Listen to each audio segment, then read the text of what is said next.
स्वागत है आप सभी का एक बार फिर से दुबे सर के इस क्लास में। आज हम सब MCQ 2017 देखेंगे। इसके पहले मैंने आपको 2020, 2019 और 2018 के प्रश्न MCQ दे चुका हूं। आप लोग जो लोग अभी तक नहीं देखे वो जाकर हमारे चैनल में वीडियोस सेलेक्ट करके देख लें। आज हम सब 2017 में पूछे गए MCQ के बारे में पढ़ेंगे और बिना विलंब किए हम लोग शुरू करते हैं आज का यह क्लास। तो 2017 में जो सबसे पहला प्रश्न आपके आया था, हम लोग उसकी तरफ बढ़ने से पहले यह जान लें कि MCQ का पैटर्न एक बार फिर से। जैसा कि आप जानते हैं कि MCQ कुल 20 मार्क्स का आता है, जिसमें 3 खंड होते हैं, खंड क, खंड ख, खंड ग। खंड क में कुल 9 प्रश्न पूछे जाते हैं जो आपके निबंध और कहानी से संबंधित होते हैं। खंड ख में कुल 6 प्रश्न पूछे जाते हैं जो कविता से, और खंड ग में 5 प्रश्न जो हिंदी साहित्य के होते हैं। तो इसी पैटर्न पर आपसे प्रश्न पूछे जाते हैं प्रत्येक वर्ष। तो चलिए आगे बढ़ते हैं 2017 में क्या कुछ पूछा गया था उसकी तरफ। पहला प्रश्न खंड क का जो है वह है, गृहिणी बहुत उद्विग्न हुई, यह वाक्य किस पाठ से है? बहता पानी निर्मला, बिगड़ैल बच्चे, मेरे राम का मुकुट भींग रहा है, या महाजनी सभ्यता? तो इसका उत्तर होगा मेरे राम का मुकुट भींग रहा है। अगला प्रश्न है, मानव स्वभाव अखिल विश्व में एक जैसा ही है, इस पंक्ति के रचयिता कौन है? विद्यानिवास मिश्र, अज्ञेय जी, हरिशंकर परसाई या प्रेमचंद? तो आप सभी इस अंश से समझ गए कि यह महाजनी सभ्यता पाठ से लिया गया है, इसलिए इसके रचनाकार प्रेमचंद जी हैं। अगला प्रश्न है, और लेकिन आज ही एक घटना यहाँ इस लोक में घट गई, किस विधा की रचना है? कहानी, निबंध, एकांकी, यात्रा वृत्तांत? यह मैं नर्क से बोल रहा हूँ पाठ से लिया गया है, इसलिए इसका उत्तर होगा पहला, कहानी। चौथा प्रश्न है, उन्हें उससे जरा भी दिलचस्पी नहीं, उन्हें से संकेतित पात्र कौन है? महाजन, छोटा लड़का, डॉक्टर या रोगी? तो यहाँ उत्तर देंगे तीसरा, डॉक्टर। जिससे जिंदगी अब से कुछ उबर सके, यह पंक्ति किस पाठ से है? मैं नर्क से बोल रहा हूँ, बिगड़ैल बच्चे, बहता पानी निर्मला, या मेरे राम का मुकुट भींग रहा है? तो आप उत्तर देंगे मेरे राम का मुकुट भींग रहा है।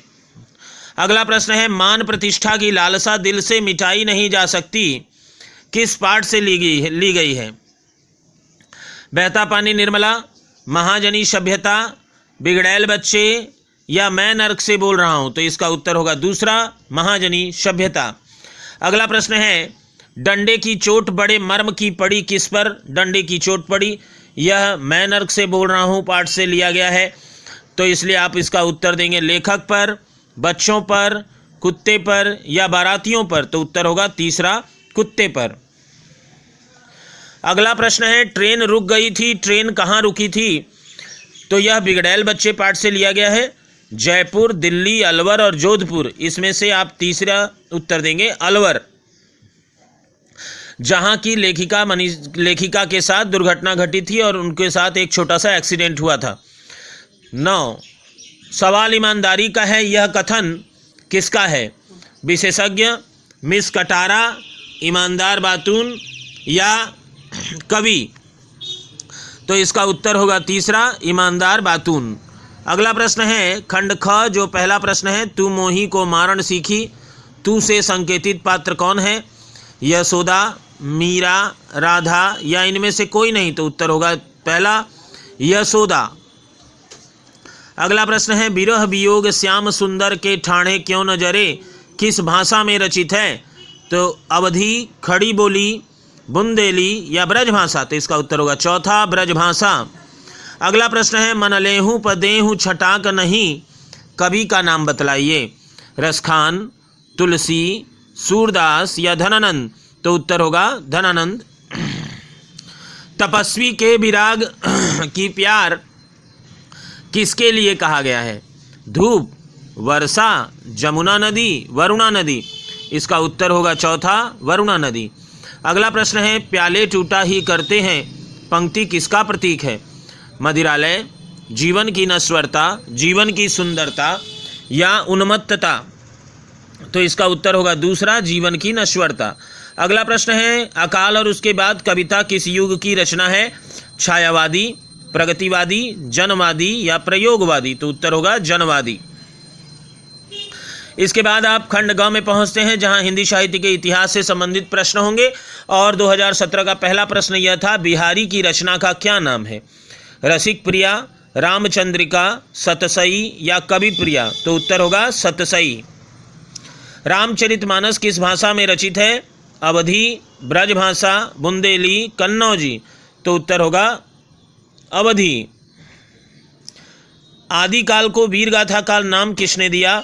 राहुल सांस्कृत्यायन, राम कुमार वर्मा, ग्रियर्सन या आचार्य रामचंद्र शुक्ल? तो उत्तर होगा आचार्य रामचंद्र शुक्ल। अगला प्रश्न है, सूरदास के गुरु का नाम बताइए।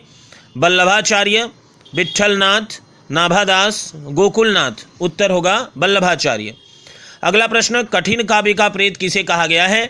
केशवदास, मतीराम, बिहारी या भूषण? तो इसका उत्तर होगा पहला, केशवदास।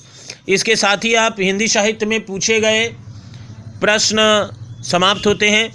कुल 5 प्रश्न इस खंड में आते हैं, जो आपको 5 प्रश्न पूछ लिए गए।